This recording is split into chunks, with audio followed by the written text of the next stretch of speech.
Hey guys, welcome to episode 4 of the Healing Hive, where you learn to heal with being company. Today we have MystyMoon on here with us to talk about triggers, and I am so excited. I know that triggers are something that I am still very much working through, and I think that all of us can benefit from this conversation. So let's wait for Misty to join us on here, and we will get started. Hello, hello. Hello! So excited to have you on here. Yes, me too. Thank you Yes, for joining us. This conversation is absolutely. going to be so great. I keep saying that, but really it is. Um, I know that this is something that everybody can benefit from learning more about and Yeah, being more mindful of and being more conscious of. absolutely. So you're Yeah, MystyMoon, a yes. integrative health coach and yoga instructor. Yeah. And you help women heal physically, mentally, emotionally, and spiritually, which is so well-rounded and like just what we need. So tell us a little bit about how you came to do what you do. Yeah. Again, thank you for having me. It's just a pleasure to be able to connect with you on this level. And I've always wanted to help people. I mean, even in high school, I was a peer advisor, but I've also been very drawn to spirituality. So I was trying to figure out how can I be able to help people, but integrate the spiritual aspect of it as well. And so right out of high school, I started studying psychology and holistic medicine. And I was able to participate in a women's retreat, women who were in AA, and I was able to go and do massage and do sound healing. And it was during that experience where I realized that I want to work exclusively with women. There's just something about that energy because I'm also female, so I understand all the nuances and what it means to be, a female as far as like hormonal imbalances and what Mm. have you. So it just kind of took off from there. And I just personally believe from my own experience and what I've witnessed that to really have sustainable health, we have to address the physical, the mental, the emotional, and spiritual aspect of our being. So that's just what I'm advocating for. So, in a nutshell, that's how I came to be. Love it. Love it. And I love that you were interested in the holistic side of things right out of high school. Like Yeah. that is super cool. I feel like it took me a little bit to really discover that and be drawn to that. So I love that you knew right from being done school that you were drawn and called in that path on that level. That's Yeah. awesome. And Yeah. I've received one of your meditations with the sound healing, and it is amazing. So anybody who is watching, like it's yeah. I've been using it every morning, and it really does have a way of setting your day off the way that you intend it to. And I am one who has a little bit of trouble meditating. Just sitting and trying to clear my mind. So having a guided meditation and the sound is really beneficial. So, That really makes me happy to hear that. I just want to say really quickly, good morning to Elizabeth and Janelle. My girl Janelle's here joining us. I want to hey say hello, guys, hello. thanks for Um, joining us. yeah, the beauty about, the meditation is that there's so many out there, and you might change, for an example, I know at one point I was really into Joe Dispenza's meditations, into Carolyn Miss's meditation. So, part of being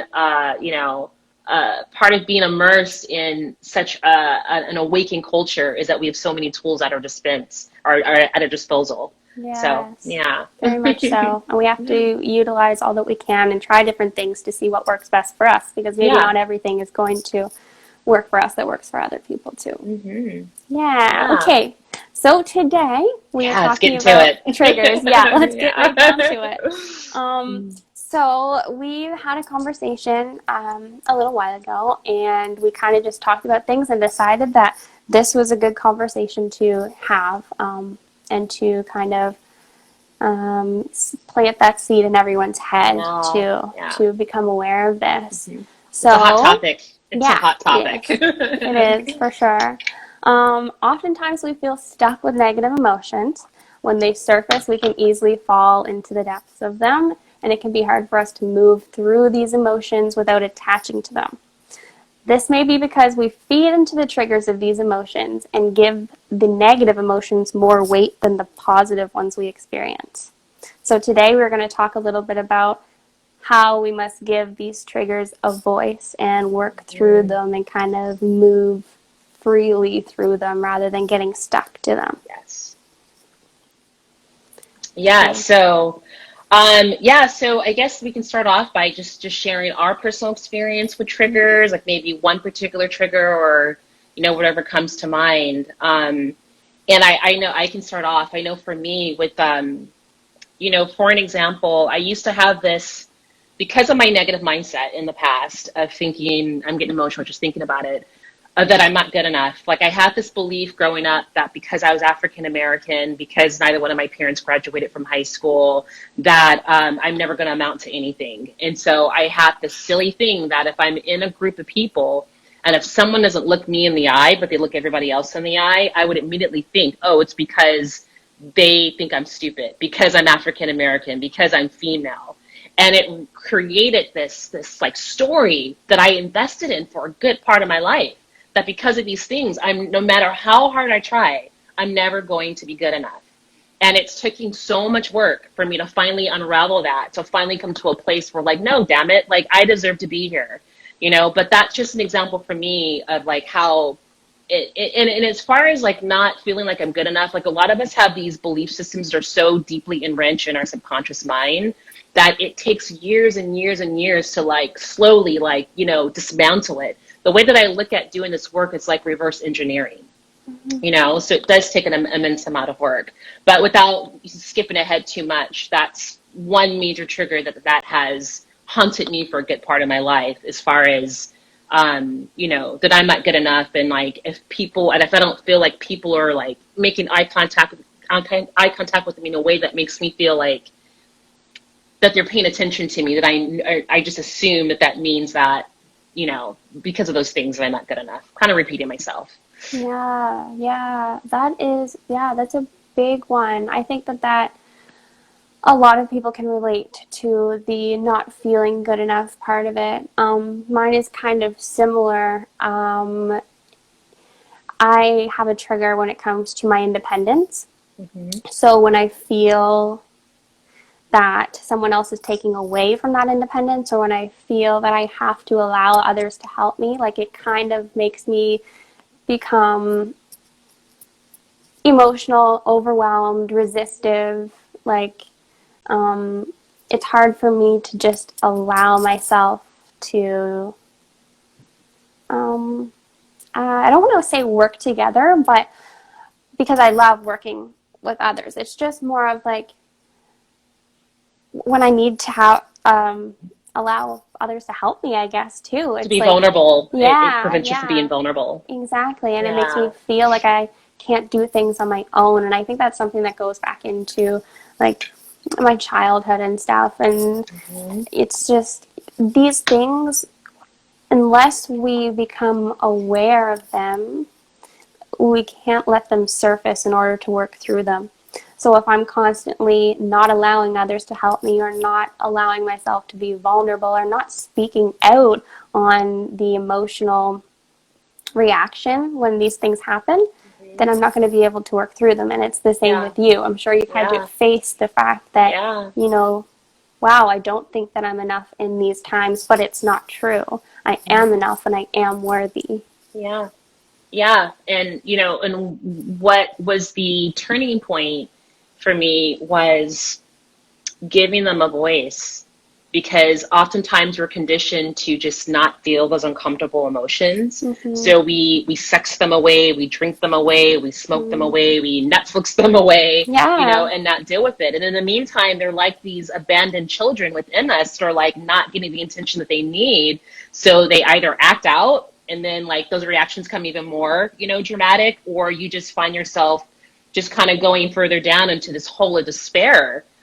Because there's no solution there. It's just like this negative energy that's just accumulating inside of you. So I feel like that has been really the game changer, was finally giving them a voice. That was part of like facing them. And it's not easy, right? It's not easy to face those emotions of like, I'm not good enough and I'm stupid and all these things. But when you hold them, because they're like wounded children, when you hold them and like treat them like wounded children, then that's when the healing can take place. Yeah, yeah. And I just want to back up a little bit and just clarify that triggers are any stimulus that like creates an emotional reaction within you. So Yeah. triggers can vary in what they are, and sometimes a lot of the times we're not conscious of them, right? So, No, and because you're within the subconscious or unconscious mind. Yeah. yeah, And if I yeah, can add to that, as far as thank you for bringing that back, Brittany, because I actually wrote down the definition. An okay. emotional trigger is anything, including memories, experiences, or events that spark an intense emotional reaction, regardless of your current mood. Okay, Mm-hmm. so and again, like when this happens, and if you're not aware of it, then you can find yourself getting caught in this negative loop of Yeah, thoughts. So yeah. yeah. And on the spiritual side of things too, the universe is going to bring things that trigger you Oh yeah. to you, right? To Hmm. help you work on this and to help you become aware of it. Um, just wanted to add that part in there too. And that's why the inner work is so important, right? Because it's like the more that we are aware of ourselves, we're aware of our triggers, when we do take the time to do the inner work to deal with them, that's when we can evolve, and I feel like that's part of the reason why there's duality in life, because if things are just peachy and good all the time, then there's no way that we can evolve. And I know it's easier said than done for some that are dealing with really major, people who are living in war zones, or people who have gone through like immense amount of abuse. I don't say those words lightly, because I personally have gone through my own, trauma with being molested and, growing up with an unstable home with a father who was an alcoholic and, drug addict, living in a women's shelter, during my childhood.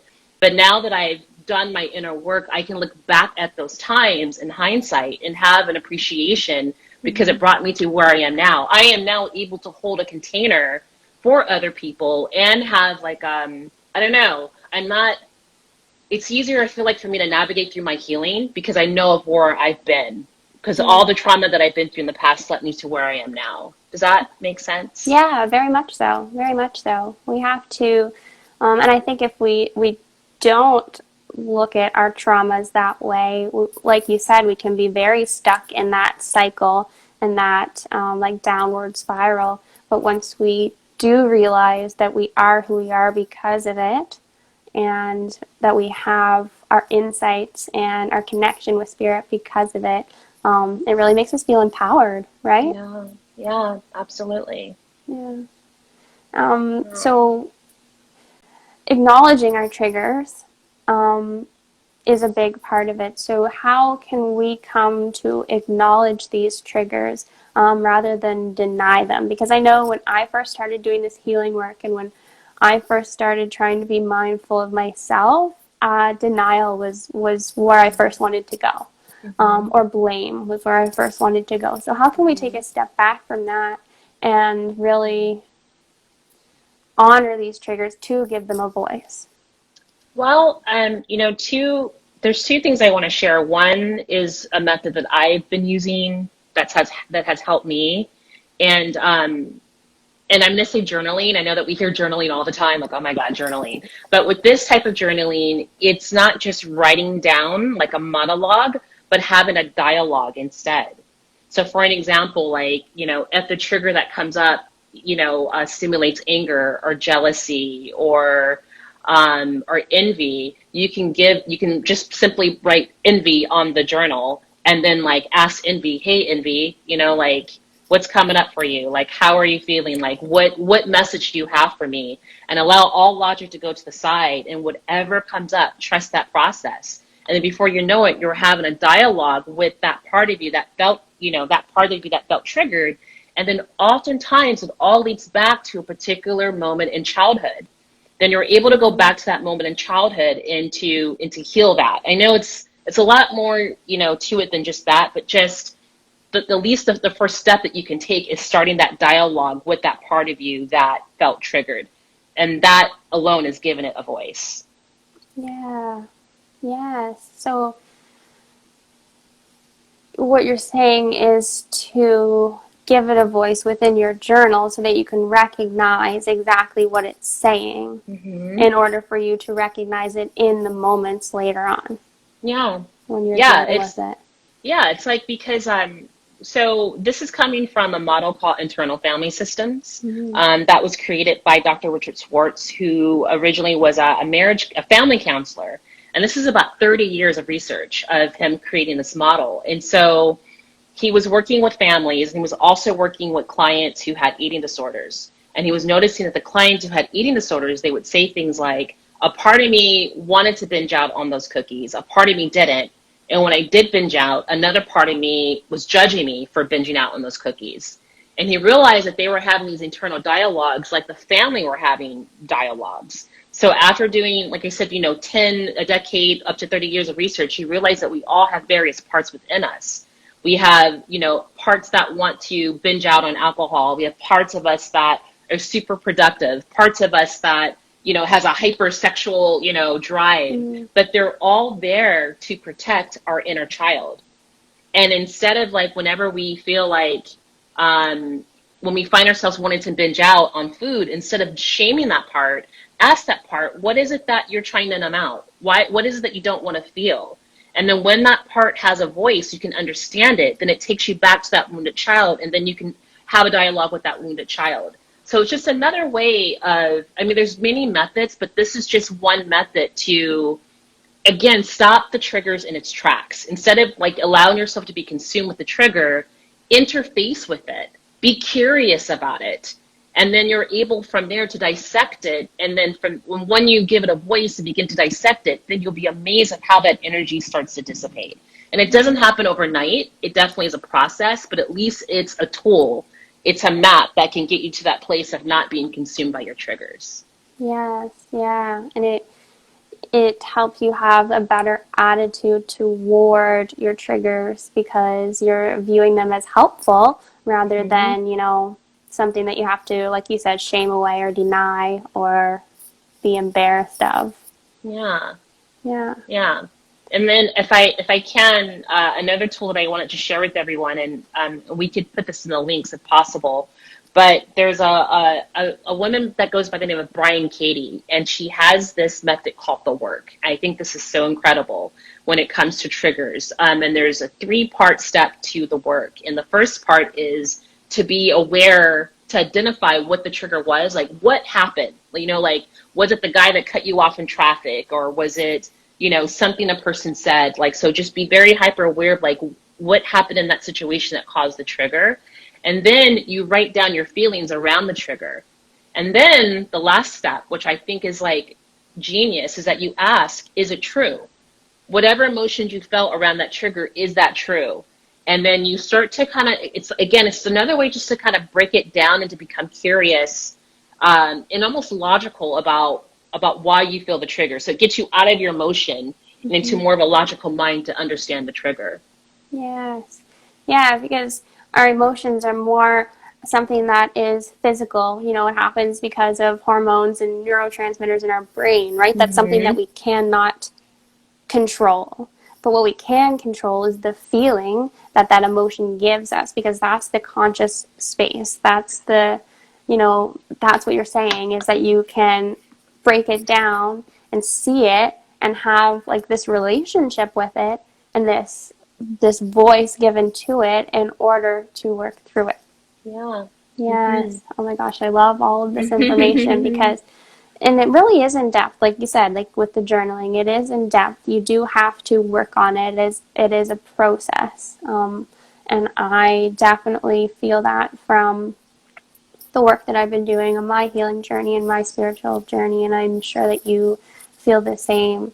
So I'm really thankful that you're giving us these tips and these resources to go deeper on this with ourselves, because it's not something that we can just be told to do and then go and do it like fully. It's definitely a process to break it down. Yeah. And it's the road less traveled. It really is. It just, it takes consistency, it takes being diligent, it takes bravery, and that's why it's so important to have, a therapist or a coach or someone that can hold you accountable and help guide you through the process. Because yeah, it's just, it's definitely not easy, but I mean, I can say, and I just get emotional just thinking about it. I was suffering with depression for 30 years, suicidal and everything. And once I really start putting in this work and really start understanding my triggers and understanding just the root of why I get triggered, I've been sustainable ever since. And I have my days, I still have my days where I get triggered or get upset or feel insecure, but it's nothing on the magnitude that it was before. So I'm a living testimony that it is possible to be able to free yourself from the triggers, because the triggers are going to come. Life has its twists and turns. Like you were saying earlier, Brittany, like the way that life is set up, we're going to be challenged, but it's how we maneuver through it. It's how we navigate through it that makes a difference. It's like Tai Chi. When you see the trigger come, you just like get out of the way and let it use its own momentum to hit the wall behind you. Mm-hmm. So, yeah. Yeah, that's so true. It is.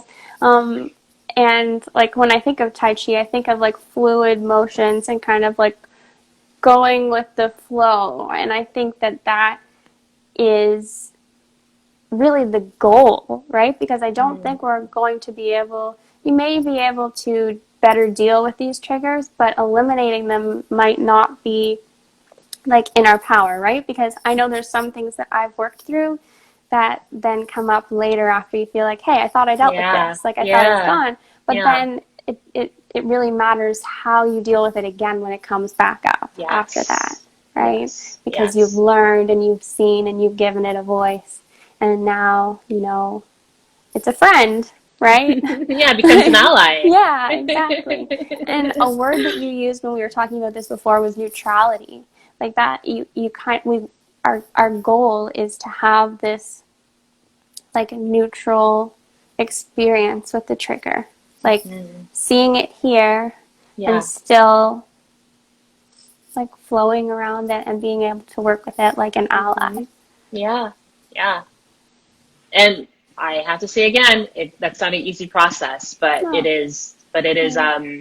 It does really make a difference, because it's like you kind of like dissipate that charge, and instead it's like, okay, like for an example, I don't know if this is a good example or not, but like for people who have a like low self-esteem with their image, whenever they look at themselves in the mirror, all they see is that I'm fat, I'm overweight, I got pimples and all these things.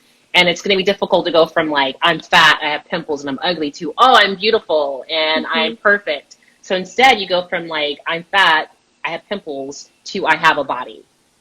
So if you just like acknowledge you have a body, that neutralizes that energy. And then once you can have an acceptance within that neutrality or that neutral energy, then from there you can begin to build to the more higher emotional vibrations, as acceptance and love and joy and all those things. So there's a lot of power in neutrality. Yeah. It's a space of clarity too, right? Because you don't have this the emotion clouding you. And it's, and you're grounded, you're even keel, and more importantly, you're not reactionary when you're in that space of neutrality. Yeah, you're giving yourself the time to feel, but also consciously create how you want to respond. And someone on here said an alchemist. So, and I completely agree. You're transforming that and bringing it to make a different state for you, to work with you. Because I do fully believe that the universe doesn't give us anything that isn't meant for us. I absolutely agree. So 100%. That's even the things that we can view as negative. So we just got to figure out how these work in our favor. And that, I just want to mention too, it's been another really big help in my healing journey, is shifting from that victim stance to a more empowered stance. And I think that relates to triggers, because when a trigger would come up for me and I would react to it instead of respond, like I said earlier, I'd become like, I would deny that that I was doing something wrong, or, you know, I'd be embarrassed or shameful. But when you realize that it works in your favor, you have a different attitude and a different mindset towards it, and you want to work with it. You want to see what it's here for. You know, you want to You see become how, curious. Yeah. Yeah, life happens for us, not to us. Very much so. Very much so. And that leads us very much to what we had said on our last conversation, is that we need to trust this whole process. Yeah. Like, from the worst days to the best days, you know, it's all working in our favor, and we really need to trust that these are given to us for lessons and for the better, rather than to tear us down and, you know, and those negative beliefs that kind of develop after being triggered so many times are also working in our favor, because we needed them at one time, right? To protect ourselves, like you said earlier, to keep us safe. Yeah, you know, and that's why, you know, again, it comes back to the whole holistic, you know, mentality, you know, like when we have a strong spiritual practice, you know, however that resonates with you, whether it's, you know, if it's religion, that's fine, but if it's just connecting to a source that's higher than you, that created you, and having a trust in that, it's like that your divine parent. Having a relationship with your divine parent, I feel like, is really the glue that kind of ties this whole process together. Because when you have trust in the divine plan, then it's easier for you to navigate the ebbs and flows of life. So, Very much so. Yeah. Wow. Well, thank you, Misty. This has been, like, extremely informative. I know we talked about a lot of things, and I hope that everybody kind of, well, there's going to be a replay on my page, so you can go back and watch it again. But I know that, you know, even from our very first conversation, like, I've learned so much from you. You're very intuitive and wise, and you, like you said, you've been through it, so you can help us, like, go through the same process. So I really want to direct everybody who's in my audience to go to you and have a conversation with you, because I know that you are offering, like, a free coaching session right now. Yes. And like, I really just can't express how impactful speaking to you and, you know, going back and forth with you is. I'm super thankful for you. And everybody here is saying the same thing. She sure is. She is. And all those hearts. Oh, thank you. Thank you. I'm honored. Yeah. Yeah, we all need each other. You know, we can't do this alone. You know, you think about back with our ancestors, it was tribal, it was collective. Everybody worked together. And we went astray from that. We went to more like, you know, me. And then that's, you know, depression, you know, was on the rise. Anxiety was on the rise, because we were trying to hold this space on our own. But I feel like what's happened with this whole Great Awakening, all that happened in 2020, it's inspired us to reassess that paradigm. And you're seeing more people starting to work together, dropping their guard, being a little bit more vulnerable. And the more that we can allow ourselves to get help from others, the more sustainable we all can be. I really, truly believe that. So yeah, we're meant to work together for sure. Absolutely. Yeah. So I thank you, Brittany, for, you know, having this conversation with me. And, you know, we just kind of connected, you know, out of thin air. And, you know, and when we connected, it was just really, really beautiful. We realized we had a lot in common. So, so thank you for holding this space. Oh, thank you for coming on. And let us know where we can find you. So Okay, yeah. So I'm on Instagram mostly, MystyMoon Wellness. You can find me on YouTube. I post a video once a week at MystyMoon Wellness. All MystyMoon Wellness. My website's MystyMoon Wellness, and it's MYSTY Wellness. Yeah, that's where you can find me. So I'm always putting up content. You know, my intention is to help women to break out of the spell of those negative beliefs, so that we can live the life that we were meant to live. The only reason why we're not living the life that we were meant to live is because of these negative conditioning from And when I say childhood, I just want to stress we're not hating on mom and dad. Mom and dad did the best that they could. Mom Yeah. and dad really were, because mom and dad didn't really do their own inner work, that it got passed down to us. And from their parents and from their parents and so on and so on. So what makes our generation so amazing is that we get to break the chain. We get to break that cycle, because when we heal, we're not only healing ourselves, we're healing our ancestors, and we're healing our future offsprings as well. So that's why doing inner work is just, there's no time in history that it's ever been so important. So anyway, yeah, that's why I get so fired up about doing this work. Yeah, that's true. Yeah, we're definitely the ones that are meant to break those chains and stop that generational trauma from passing on. And like you said, yeah, mom and dad didn't know they were supposed to do the inner work. That wasn't their generation's thing. Yeah, It yeah. was just shh, just be hush hush, and we'll just continue Put food on on and the do our best. table, Yeah, and yeah. exactly. Yeah. Oh, thank you so much again. I Yeah, appreciate you so absolutely. much. Thank you too, Brittany. And yeah, thank you everybody for Okay, watching, all and right, everybody. everybody Thank you. from Misty's page jumping on over here too. Thank you. Okay, everybody, take care. Peace.